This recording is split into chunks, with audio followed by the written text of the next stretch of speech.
Welcome to Chat Cyber, a podcast on all things cyber policy where we explore key issues and discuss policy strategies with industry experts.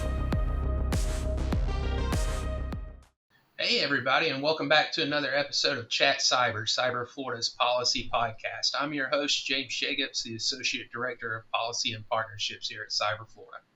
And I am your co-host, Jordan Deulis, Cyber Policy Analyst at Cyber Florida. We'd like to thank everybody for tuning back in for another episode. Today we're joined by Joan Woodward. Joan is the President of the Travelers Institute. Jordan, will you share Joan's bio with us?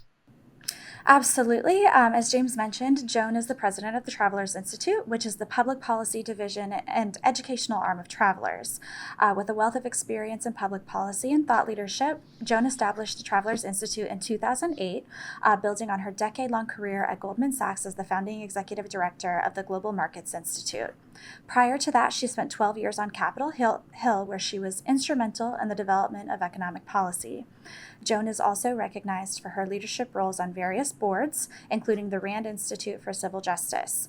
She has been honored as one of the top 50 women in insurance and holds degrees in economics and political science from American University with additional studies at the University of London. So Joan, thank you so much for joining us today.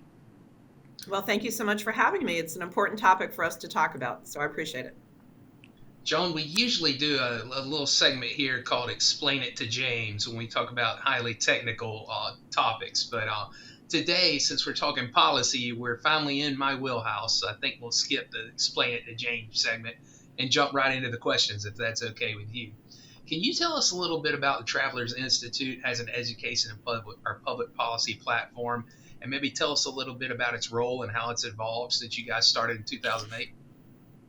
Well, great. Thank you for asking. Yes, the Institute, the Travelers Institute, which again is our public policy educational platform, we're actually celebrating our 15th year this year. I was approached by our CEO, Alan Schnitzer, to establish the Travelers Institute as our company's thought leadership and public policy platform.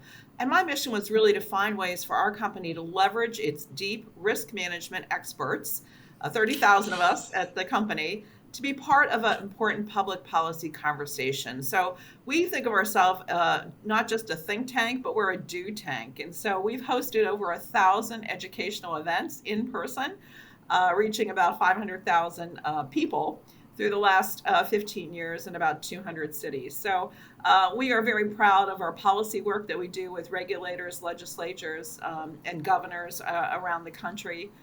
We also have some live events with our webinar series, which is called Wednesdays with Woodward. It's Wednesdays with Woodward at 1 o'clock Eastern during the height of the pandemic. And so we've recently launched a podcast, the Travelers Institute Risk and Resilience Podcast. So it went from a very small team, innovative powerhouses. We interview lots of experts, and I'm very proud to be a part of the Travelers Institute for the last 15 years. We know that cybersecurity is a major initiative of the Travelers Institute.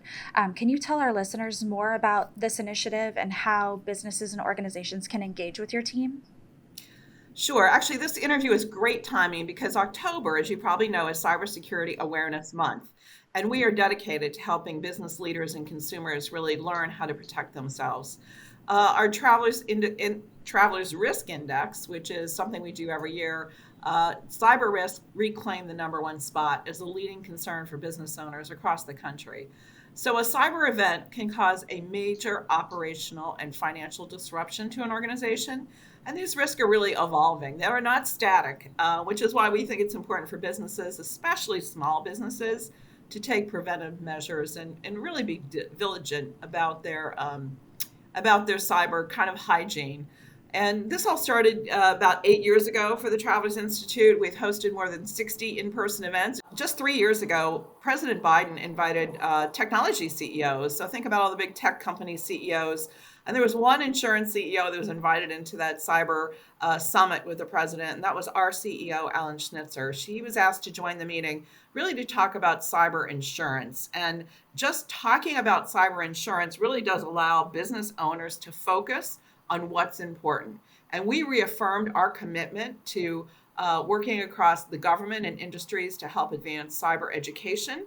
And that's part of our Cyber Prepare, Prevent, and Restore national series that again you came to, and it sounds like it was interesting. Indeed, you know, Cyber Florida at the local level, supporting local government, city and county governments here in the state of Florida is one of the many missions the state legislature gave us. And we see similar vulnerabilities there as small business enterprises see. As you said, it's an ever evolving threat. It's so hard to stay on top of, especially in small enterprises where technology might not be somebody's forte or their background. They're just trying to deliver the services of the day to keep their business running, but it releases or exposes them to such vulnerabilities. Um, with that, you had also mentioned that you guys had just done a CFO concern and optimism study.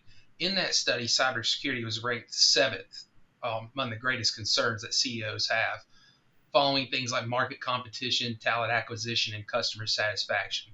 Based on the current threat landscape, do you think that that ranking is appropriate? Should cybersecurity be more of a concern for C-level executives? And also understanding some of the challenges I just mentioned that I know local government faces.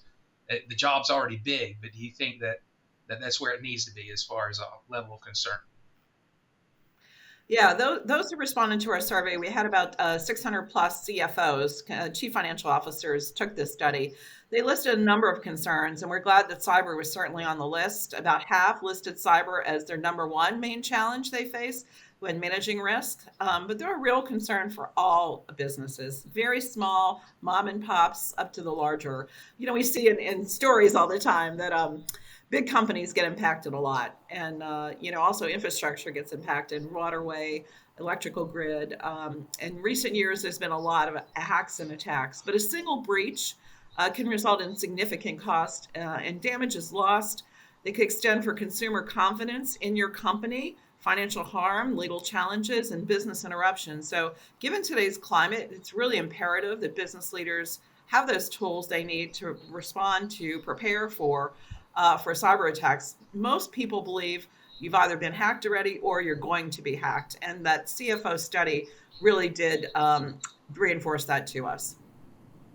Yeah, that study also highlighted that among the companies that were surveyed, CFOs mentioned that over one third of their risk management activities were reactive. So you kind of just mentioned the necessity of having tools to mitigate these cyber attacks. What can an organization do to think and act proactively when it comes to managing cybersecurity risk? Sure. And all of these are on our travelersinstitute.org website. If you don't want to write them down or if I'm going too fast, travelersinstitute.org. There are 5 things you need to be to get ready for a potential cyber incident. And the first thing we talk about is MFA, multi-factor authentication. To verify a user's identity before granting access, MFA uses authentication factors that fall into 2 or 3 categories. So number one, something you know, such as your username or your password, something you have, such as a one-time code texted to you on your phone or authenticator app, and something that verifies who you are, such as a fingerprint or an eye scan. So MFA is number one. Number two is securing your network with updates. So we should also patching our programs to protect their software is number two. Third is enhance your defenses with endpoint detection and response. And that endpoint detection and response, or EDR, solution is more sophisticated than traditional antivirus software, checking both software and user behaviors on a system. It watches what users do and can stop that suspicious activity by triggering alerts. Number four is really talking to your company individuals, your people who work for you, your employees, about an incident response plan.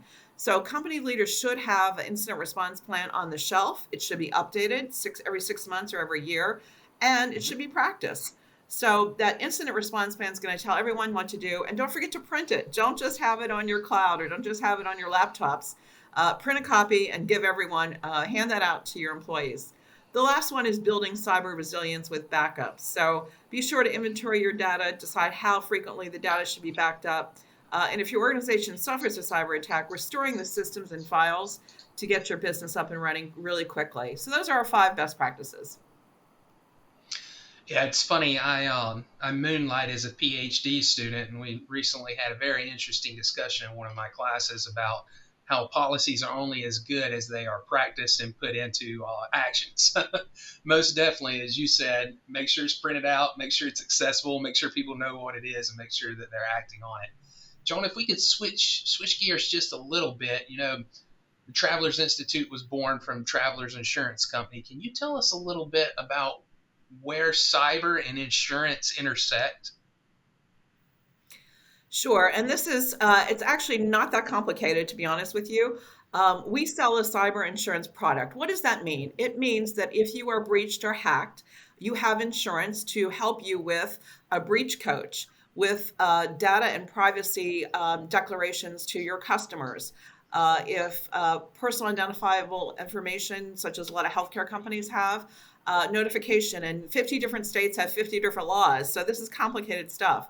What if you're hit with a ransomware? Insurance is there potentially to pay some part of that ransomware for you if you choose to pay the ransomware. So even before buying the cyber insurance, we take companies through a journey of preparing themselves for a potential cyber hack. So it's not just buying the insurance and letting it sit on the shelf.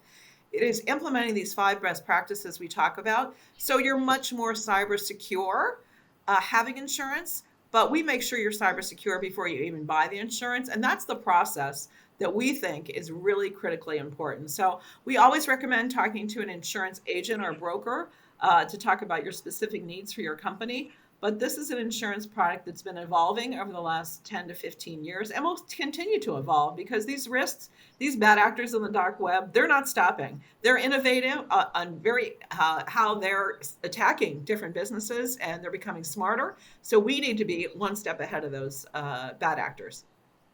Yeah, it's. I know this is beating a dead horse, and it's said in these conversations every time. But if those bad actors could put a third, even of their ingenuity towards more honorable pursuits, what a difference in society that would make. So, Joan, based on your work in this space and the data the Travelers Institute has gathered, what recommendations do you have for policymakers when it comes to things like advancing cybersecurity strategies, improving procedures, generating awareness, etc.? Yeah, we tell people being proactive is really key. It's crucial that businesses educate your employees and put proper risk management systems in place. Test your employees, send those phishing emails. And when someone clicks on that link they're not supposed to, talk to that person about why they clicked on that link. So educating employees, number one.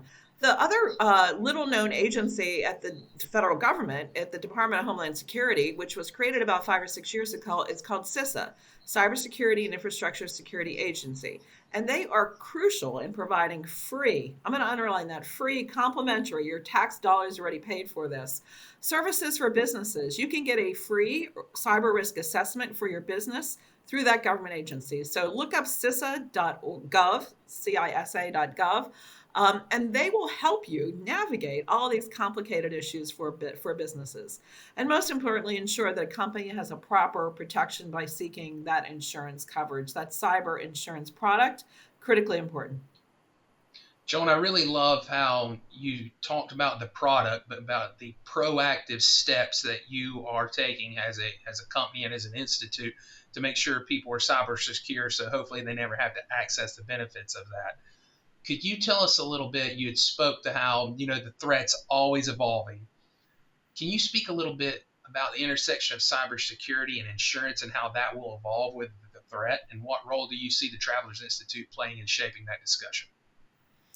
Sure, we can only succeed as a business if our communities do too. And so we are dedicated to helping those businesses and nonprofits and worry about their evolving cyber risks. So we always keep a pulse on these issues to affect our customers, and the Institute is going to continue to host these free informational events to help agents and brokers and the broadest business community get these tools and resources. So again, travelersinstitute.org is a place you should go not only to learn more about cyber hygiene and how you become more cyber prepared, but also a place you could watch our webinars. We've done 150 webinars over the last 5 years, and a lot of those webinars are focused on cybersecurity. We do in-person events, as I said. We've done almost 60 in the last 8 years. And so look on our website for places we'll be in the next 6 to 12 months. We always publicize that. You can connect with me on LinkedIn.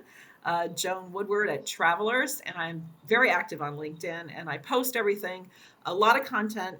It's free and available to the public, and we feel an obligation, responsibility as a large insurance company, really to educate consumers, the business community, government officials. We have a terrific partnership with Department of Homeland Security and CISA, and they come with us on our roadshow and they talk to business community about what's important and how to protect themselves with managing risk. Well, Joan, I think that was all we had for you today, and I just want to thank you again. I know how busy you are, so we really appreciate you taking a little bit of time today to speak with us. Certainly. Well, it was a pleasure. And again, free resources, why not use them, right? Yep. Absolutely. Thank you, ma'am. Thank you We so really much. appreciate it. All right. Thanks, take care. Joan. Have a good one. Thanks for having me. Welcome to Cyber Florida's Shameless Plug with Jordan. Early bird registration is currently open for Sunshine CyberCon, which will be held in Tampa on February 24th and 25th.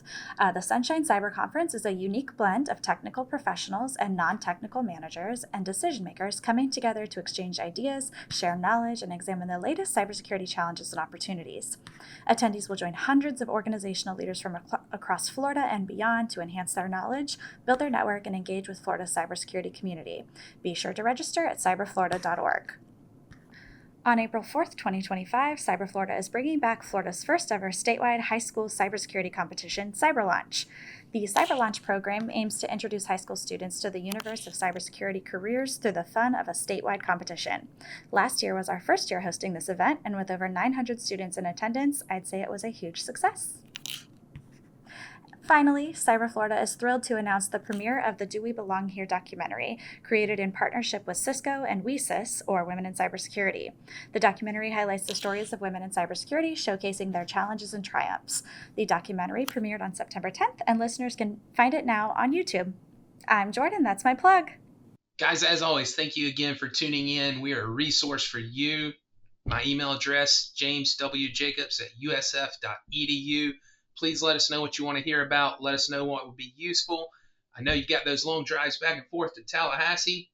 Let us be a resource. Guys, we appreciate it. We'll talk to you next time. All opinions expressed by the Chat Cyber podcast participants are their own and do not exclusively represent the views and opinions of Cyber Florida.